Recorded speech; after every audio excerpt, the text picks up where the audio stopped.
ವಿದ್ಯಾಲಯ ಹಾಗೂ doctor B R. Ambedkar research institute ಸಮಾಜ ಕಲ್ಯಾಣ ಇಲಾಖೆಯ ಸಹಯೋಗದಲ್ಲಿ 2 ದಿನಗಳ ಒಂದು ಏನು ರಾಷ್ಟ್ರೀಯ ಮಟ್ಟದ ವಿಚಾರ ಸಂಕಿರಣ ಇದು ಹಮ್ಮಿಕೊಂಡಿರಲಾಗಿದೆ.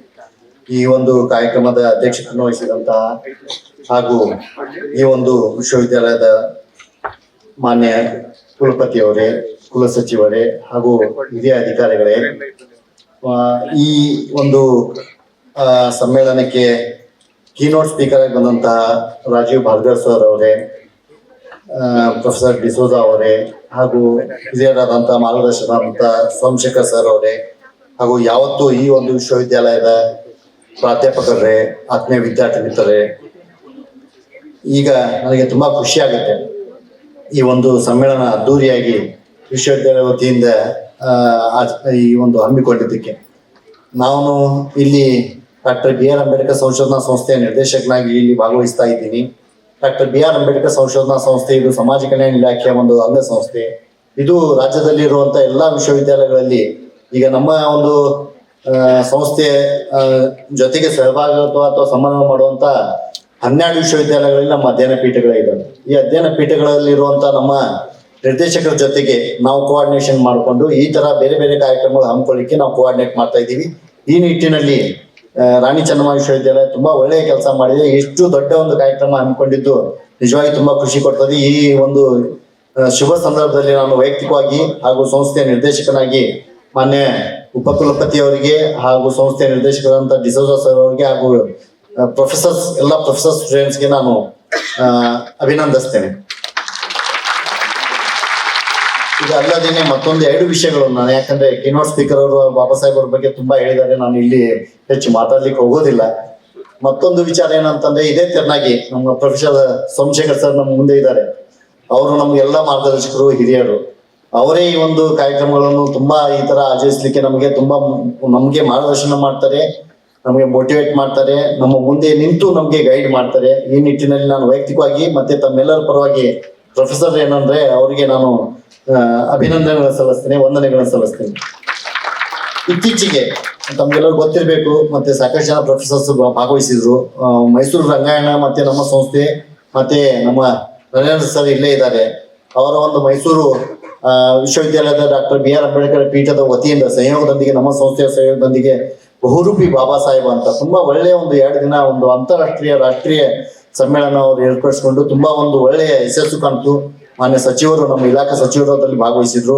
ಮತ್ತೆ ರಂಗಾಯಣದಿಂದ ಮಾಡಿದಾಗ ಸಾಕಷ್ಟು ನಾಟಕಗಳು ಮತ್ತೆ ಚಲನಚಿತ್ರಗಳು ಮತ್ತೆ ಬೇರೆ ಬೇರೆ ತರನಾದಂತಹ ಬಾಬಾ ಸಾಹೇಬ್ ಅವ್ರ ಬಗ್ಗೆ ಆಕ್ಟಿವಿಟೀಸ್ ಕೂಡ ಅಲ್ಲಿ ಮಾಡಿದ್ದು ಆಯ್ತು. ಅದೇ ತರನಾಗಿ ಬೇರೆ ಬೇರೆ ವಿಶ್ವವಿದ್ಯಾಲಯಗಳಲ್ಲೂ ಕೂಡ ಈ ತರ ಆಕ್ಟಿವಿಟೀಸ್ ಮಾಡ್ತಾ ಇದ್ದೀವಿ. ಇದು ತಮ್ಮ ಎಲ್ಲರ ಗಮನಕ್ಕೆ. ಮತ್ತೊಂದು ವೈಯಕ್ತಿಕವಾಗಿ ನಾನು 2 ವಿಚಾರಗಳನ್ನು ಮಾನ್ಯ ಉಪಕುಲಪತಿಗಳು ಮತ್ತೆ ತಮ್ಮೆಲ್ಲರ ಒಂದು ಗಮನಕ್ಕೆ ತರಬಯಸ್ತೇನೆ. ನಾನು ಏನಂದ್ರೆ ಸರ್, ನಾನು ಇಲ್ಲಿ ತಮ್ಮ ಒಂದು ವಿಶ್ವವಿದ್ಯಾಲಯದ ನಾನು ವಿದ್ಯಾರ್ಥಿ. ನಾನು ಇಲ್ಲೇನೆ ಈ ಒಂದು ಸಂಸ್ಥೆಯಿಂದ ಅಥವಾ ಈ ಒಂದು ವಿಶ್ವವಿದ್ಯಾಲಯದಿಂದ ನಾನು PhD ಪಡೆದಿದ್ದೀನಿ. ಅಪರಾಧ ಶಾಸ್ತ್ರದ ನಮ್ಮ ಪ್ರೊಫೆಸರ್ ಇಲ್ಲೇ ಇದ್ದಾರೆ, ಪ್ರೊಫೆಸರ್ ಮನಗೋಳಿ ಅವರು ನನ್ನ ಗೈಡ್. ಅವರ ಒಂದು ಗೈಡೆನ್ಸ್ ದಲ್ಲಿ ನಾನು PhD ಪಡೆದಿದ್ದೀನಿ. ಹೇಳಲಿಕ್ಕೆ ನನಗೆ ಹೆಮ್ಮೆ ಆಗ್ತದೆ. ಇವತ್ತು ಆ ಸಂಸ್ಥೆಯಿಂದ, ಆ ವಿಶ್ವವಿದ್ಯಾಲಯದಿಂದ ನಾನು PhD ಪಡೆದು ಆ ಸಂಸ್ಥೆಯ ಆ ವಿಶ್ವವಿದ್ಯಾಲಯದ ಒಂದು ಕಾರ್ಯಕ್ರಮದಲ್ಲಿ ನಾನು ಭಾಗವಹಿಸ್ಲಿಕ್ಕೆ ನಿಜವಾಗಿಯೂ ನನಗೆ ಏನಂದ್ರೆ ತುಂಬಾನೇ ಹೆಮ್ಮೆ ಆಗುವಂತ ಒಂದು ಸಂಗತಿ. ಇಲ್ಲಿ ನಾನು ಅಪರಾಧ ಶಾಸ್ತ್ರದ ಮೊದಲನೇ ಒಂದು PhD ಸ್ಟೂಡೆಂಟ್ ಸರ್, PhD ಪಡೆದಂತವನು. ನಮ್ಮ ಮಾರ್ಗದರ್ಶಕರು ನನಗೆ ತುಂಬಾ ಸಪೋರ್ಟ್ ಮಾಡಿದ್ರು. ಪ್ರೊಫೆಸರ್ ಮನಗೋಳಿ ಅವರು, ನಂದಿನಿ ಮೇಡಮ್ ಅವರು ಮತ್ತೆ ಹಿರಿಯ ನಮ್ಮ ಪ್ರೊಫೆಸರ್ಸ್ ಇದ್ದಾರೆ. ಅವರೆಲ್ಲ ತುಂಬಾ ಸಪೋರ್ಟ್ ಮಾಡಿದ್ದಕ್ಕೆ ನಾನು ಏನಂದ್ರೆ PhD ಪಡೆದು ಒಂದು ವಿಚಾರ. ಮತ್ತೊಂದು ಹೇಳಿಕೆ, ಒಂದು ಹೆಮ್ಮೆ ಸಂಗತಿ ಏನಂತಂದ್ರೆ, ಸಮಾಜ ಕಲ್ಯಾಣ ಇಲಾಖೆಯಿಂದ ದೀನ್ ದಯಾಳ್ ಉಪಾಧ್ಯಾಯ ಅಂತ ಹೇಳಿ ಇದು ನಮ್ಮ ರಿಜಿಸ್ಟರ್ ಇಲ್ಲೇ ಇದ್ದಾರೆ, ಆಗಿನ ರಿಜಿಸ್ಟರ್. ತುಂಬಾ ಖುಷಿ ಆಗ್ತದೆ. ಅವಾಗ ನಮ್ಮ ಒಂದು ಸಮಾಜ ಕಲ್ಯಾಣ ಇಲಾಖೆಯಲ್ಲಿ ಅವಾಗ ಒಂದು ಕಾರ್ಯಕ್ರಮ ಬಂತು ಸರ್. ಅದೇನಂದ್ರೆ ವಿಶ್ವವಿದ್ಯಾಲಯಗಳಲ್ಲಿ 1,000 ವಿದ್ಯಾರ್ಥಿಗಳು ಇರುವಂತಹ ಒಂದು ವಿದ್ಯಾರ್ಥಿ ಕಟ್ಟಡ ನಿರ್ಮಿಸಬೇಕು ಅಂತ ಅವಾಗ ಒಂದು ಕಾರ್ಯಕ್ರಮ ಇತ್ತು. ಅವಾಗ ನನಗೆ ಒಂದು ಸ್ವಾರ್ಥ ಸರ್, ಇಲ್ಲಿ ನಾನು ಕಲ್ತದಿಂದ ನಮ್ಮ ಒಂದು ಬೆಳಗಾವಿ ವಿಶ್ವವಿದ್ಯಾಲಯದಲ್ಲಿ ಇದಾಗಬೇಕಂತ ನಾನು ಆಗಿನ ಅಧಿಕಾರಿಗಳಿಗೆ ಸ್ವಲ್ಪ ನಾನು ಫೋರ್ಸ್ ಮಾಡಿ, ನಾನು ಅವ್ರಿಗೆ ಒತ್ತಡ ಮಾಡಿ, ಅವ್ರಿಗೆ ಮನವೊಲಿಸಿ ನಾನೇನಂದ್ರೆ ಇದು ತಮ್ಮೆಲ್ಲರ ಸಹಕಾರದಿಂದ ಪ್ರೊಫೆಸರ್ ಮನಗೋಳಿ ಸರ್ ಮತ್ತೆ ನಮ್ಮ ಆಗಿನ ರಿಜಿಸ್ಟ್ರರ್ ಮತ್ತೆ ಆಗಿನ ಒಂದು ವೈಸ್ ಚಾನ್ಸಲರ್ ಮತ್ತೆ ಹಿರಿಯ ಪ್ರೊಫೆಸರ್ಸ್ ಒಂದು ಸಹಕಾರದಿಂದ ನಾವೇನಂತಂದ್ರೆ ಇಲ್ಲಿ ತಮ್ಮ ಹೊಸ ಕ್ಯಾಂಪಸ್ದಲ್ಲಿ 1,000 ಜನ ವಿದ್ಯಾರ್ಥಿಗಳ ಒಂದು ಏನಂದ್ರೆ ಇದು ನಮ್ಮ ಹಾಸ್ಟೆಲ್ ನಿರ್ಮಿಸಲಿಕ್ಕೆ ನಾವು ಪ್ರಯತ್ನ ಮಾಡಿದ್ವಿ, ಅದರಲ್ಲಿ ಯಶಸ್ಸು ಕಂಡ್ವಿ. ಅದು ತುಂಬಾ ಖುಷಿ ಕೊಡುವಂತ ಒಂದು ಸಂಗತಿ.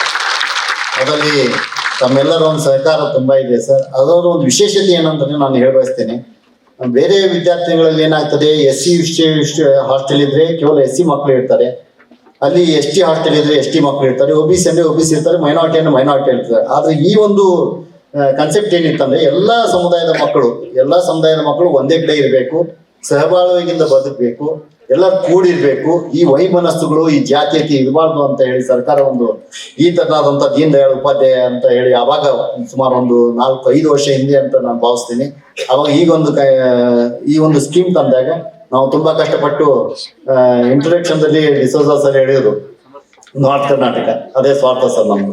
ನಾವು ನಾರ್ತ್ ಕರ್ನಾಟಕ ಇರೋದ್ರಿಂದ ಎಲ್ಲ ದಯವಿಟ್ಟು ಪ್ರೊಫೆಸರ್ ಸೋಮಶೇಖರ್ ಅವರು ತಪ್ಪು ತಿಳ್ಕೋಬಾರ್ದು, ಎಲ್ಲ ಮೈಸೂರು ಬೆಂಗಳೂರಿಗೆ ಹೋಗ್ತದೆ, ಸ್ವಲ್ಪ ನಮ್ ಕಡೆನೂ ಬರ್ಲಿ ಅಂತ ಹೇಳಿ ನಾವೇನಂತಂದ್ರೆ ಈ ಕಡೆ ನಾವು ಈ ಒಂದು ರಾಣಿ ಚೆನ್ನಮ್ಮ ವಿಶ್ವವಿದ್ಯಾಲಯದಲ್ಲಿ ನಾವು ಪ್ರಯತ್ನ ಮಾಡ್ತೀವಿ. ಅದರಲ್ಲಿ ನಾವು ಯಶಸ್ಸು ಕಂಡ್ವಿ ಅಂತ ಹೇಳಿಕೆ ನನಗೆ ತುಂಬಾ ಖುಷಿ ಆಗುತ್ತೆ.